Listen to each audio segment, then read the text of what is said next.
Hello everyone, myself Dr. Garima Agarwal, Department of Prosthodontics, BBDCODS, will today speak about minor connectors, rest and rest seat in removable partial denture. Now to start with minor connector is a component of RPD which basically connects all the other components of the RPD with the major connector. So we can say that it serves as the connecting link between the major connector and the other component of the prosthesis.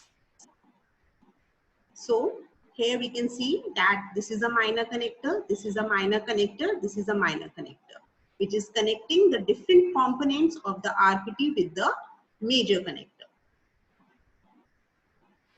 Now there are basically four types of minor connector. First is the minor connector, which connects the clasp assembly, or we can say the direct retainer, to the major connector. So this minor connector is connecting the clasp assembly to the major connector. The other one is the minor connector, which connects the indirect retainer to this major connector.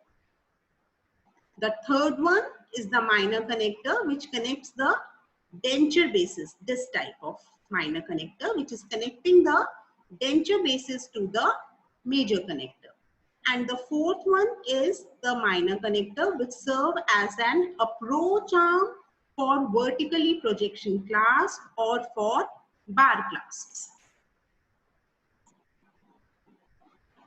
Now the minor connector, which connects the denture base to the major connector, is again divided into three types. That is lattice work construction, mesh construction, bead wire or nail head minor connector. So now we will discuss about first type of minor connector, that is lattice work construction. Now this picture shows the lattice work construction. It consists of two struts of vertical, that is two vertical struts, and the horizontal struts. Now the number of these horizontal struts depends upon the number of missing teeth. If there are two missing teeth, then we will give two horizontal struts. If there are three missing teeth, we will give three horizontal struts. This type of construction or lattice work construction is usually used in the cases of multiple teeth replacement, where we need to replace more teeth where there is long edentulous area. There we will use lattice work construction. It provides the strongest attachment out of the other two. The other two were the mesh construction and the nail bead wire construction. So in comparison to other two, it provides the strongest attachment of acrylic denture based resin with the metal framework. And because it is mainly composed of acrylic resin, so it is easiest to reline, and any further modification can be done with lattice work construction. Second one, that is mesh construction. It consists of a thin sheet of metal with many holes. There are multiple holes on the metal framework, and it forms the mesh construction. So because of these small holes, the drawback is that it is difficult to pack the acrylic denture based resin through these holes, and it even does not provide a strong attachment as compared to lattice work construction. The third type, that is bead wire or nail head minor connector. It consists of a metal sheet, as we can see in this picture, and small beads are incorporated over these metal sheet for the attachment of acrylic denture based resin. It gives better soft tissue response because of the presence of metal, but the drawback is that metal cannot be relined, as there can be the possibility of relining in lattice work construction. There is no possibility of relining with bead wire or nail head minor connector. The attachment of the acrylic denture based resin with this bead wire or nail head minor connector is weakest of the three. Now this is a tissue stop. The function of the tissue stop is majorly to provide the retention of the acrylic resin bases, as this part will be in contact with the tissue. The other part of the minor connector or the denture based resin will not be in direct contact of the tissue. There will be some amount of relief present. But at this point, there will be no relief and it will be in direct contact of the tissue. So it will provide the retention to the prosthesis, or it can provide retention to the acrylic denture based resins because of tissue contact.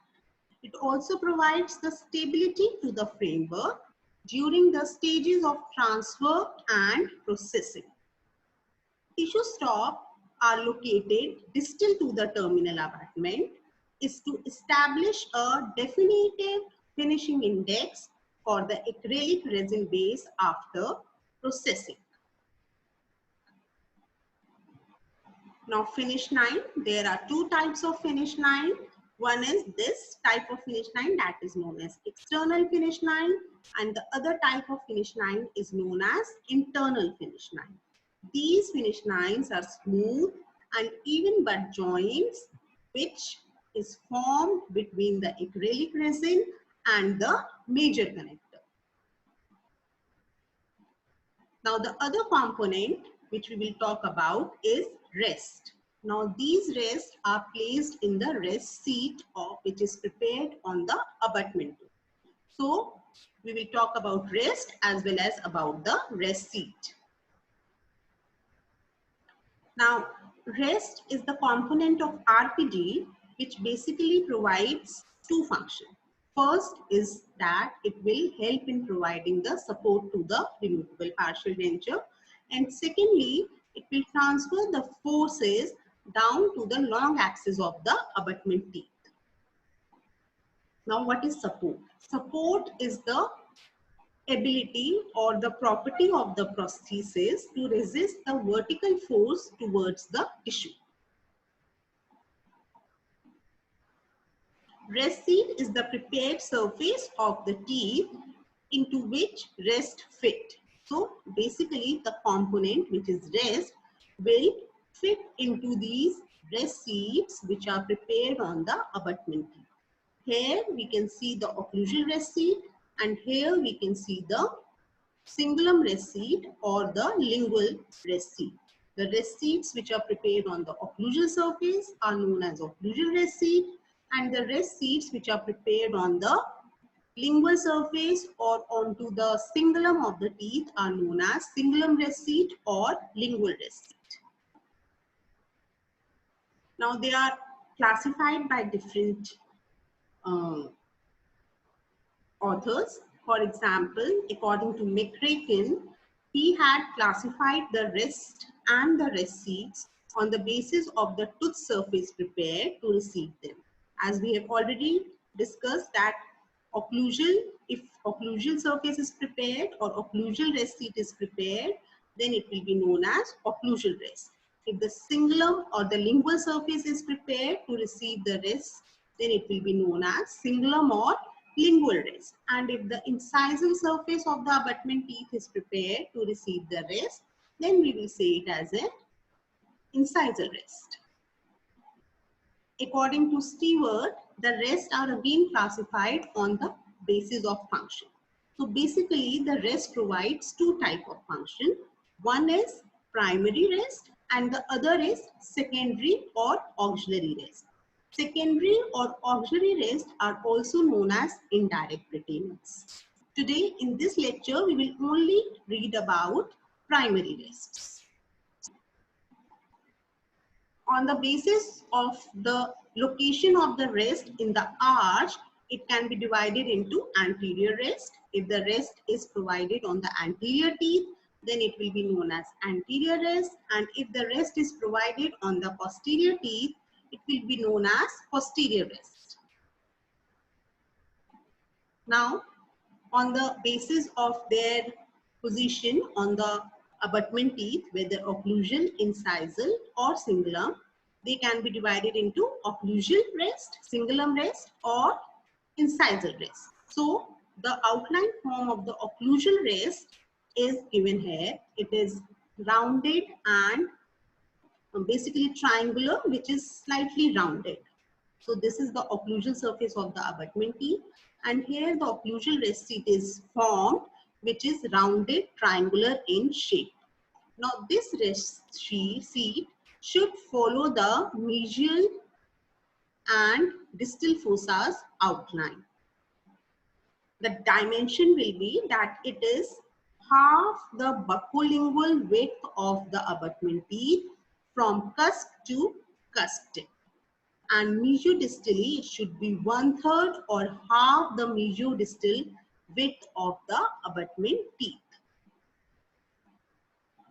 The other requirement for the occlusal rest seat is that if we draw a line parallel to the long axis of the teeth and we draw another line that is onto the floor of the rest seat, then the angle formed between these two lines should be less than 90 degrees. The reason is that if it is more than 90 degrees, then it will cause the rotation of the abutment teeth during function. Now, occlusal rest seats are basically indicated in inclined teeth and in rotated teeth. They are given usually on the mandibular premolars with rudimentary cusp and also on the abraded teeth. The other types of occlusal rest can be internal occlusal rest. So it will be given internally onto the abutment teeth. So it will be more aesthetically pleasant. It is also indicated in tooth supported partial dentures, that is in Kennedy's class 3 situations. Long or continuous rests are usually given on the teeth which are periodontally weakened. So they help in the splinting of these periodontally weakened teeth. They also helps in restoring the occlusal plane. If there is any kind of malocclusion, then long or continuous rest can help in restoring the occlusal plane. They splint the arch and they also prevents the supra-eruption of the abutment teeth. Ring rest mostly covers whole of the surface of the teeth and is usually given on the isolated teeth or commonly known as spire abutment. Now, the care which we have to take before giving this rest is that the abutment tooth which we select should have sufficient suprabulge area, or in other words, we can say it should have sufficient area of tooth above the survey line. Extended occlusal rest are indicated in Kennedy's class 2 modification 1 situation. Kennedy's class 2 situation is a situation where a unilateral edentulous area is present posterior to the abutment teeth. It can also be given in Kennedy's class 3 situation, the situation or the edentulous area which is bounded by the teeth anteriorly as well as by posteriorly. It can be given for severely tilted teeth. The extended occlusal rest may be in the form of onlay in this case. Now the second type of rest according to the surface on which the rest seat is prepared is lingual rest. So as the name suggests, this rest seat will be prepared on the lingual surface or onto the cingulum. For this rest, the rest seat is usually prepared on canine and the incisal, also the lingual rest are preferred to be given on canine as compared to on any other incisor. Now the advantage of lingual rest as compared to incisal rest is that first advantage is that as we can see in this picture, this lingual rest, this is the lingual rest onto the cingulum and this is the center of the rotation of the tooth. So this lingual rest is near to the center of the rotation of the tooth. Whereas the incisal rest, which is prepared onto the incisal surface, is far from the center of rotation. So the arc of rotation for the lingual rest is shorter as compared to the arc of rotation for the incisal rest. So the shorter the arc of rotation, less rotation of the abutment tooth during function. So one advantage is that there will be less rotation of the abutment tooth because of shorter arc of rotation in case of lingual rest as compared to incisal rest. And the other advantage is that as it is given onto the lingual surface, so the display will be less as compared to incisal rest. The incisal rest will be seen during function, but the lingual rest will not be seen during function.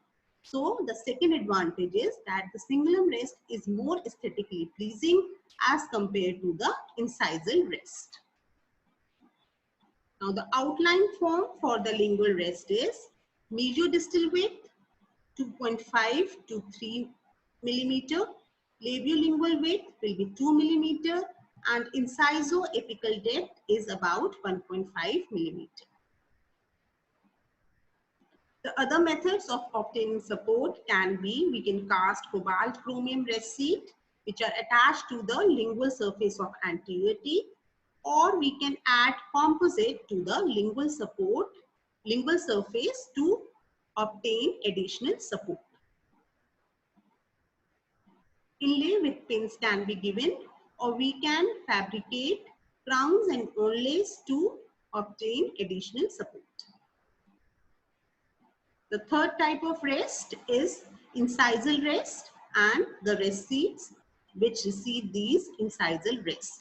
It is least desirable, as already been discussed, because of longer arc of rotation. It will cause more rotation of the teeth and they are even anesthetically seen.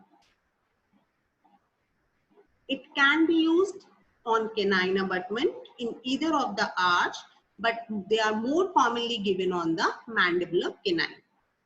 It provides definite support with relatively little loss of the tooth structure, and there will be little display of the metal from the labial surface.